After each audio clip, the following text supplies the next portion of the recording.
Okay, today we are here to talk about yet another building block for O-line success. We already talked about playing in a football position, and today we're going to introduce understanding leverage. Now, the definition of leverage is to use positioning for maximum advantage. And there are really two types of leverage that we're really going to discuss today. The first one is going to be positional leverage, trying to get a position on your opponent, on the defender, and the other one's going to be vertical leverage. So in order to demonstrate this, I'm going to bring my son Austin in. Come on in. And Austin is just coming off a state football championship at Elkhorn High. So he's going to be a great example for us today. But first of all, let's talk about positional leverage. Okay?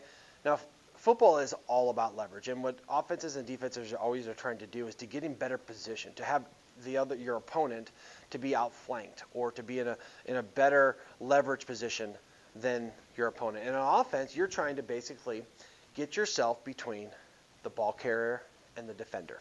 Okay? Very simple. Not easy, but very simple. So as far as positional leverage goes, there's really two different types of that, right? So you have run leverage and you have pass leverage. Now in run leverage, you are almost always trying to get to the play side. In fact, you're trying to get to the play side every time. So if I got Austin on defense here and it's zone right? You just stand there. I'm going to try to get this position so that when the ball goes right here, I'm my defender and the ball carrier, I'm a blocker between them. I'm the wall between them. Okay? So whatever block you're doing, you're trying to gain play side leverage. On a down block, I'm trying to block him down so the ball can go right here. If I'm pulling to kick out, I'm trying to block him right here so the ball can go right here. You're always trying to get in a position of leverage. In fact, I'll never teach a block where you're trying to take a guy down the middle. Like, I don't want to give the defender a two-way go. I want to take a side, and I want to own that side. Now, that's play side leverage in the run game. Now, in the pass game, you're really almost always trying to do inside leverage. Now, sometimes there'll be some gaps, and guys will move around. There'll be bootlegs and play actions.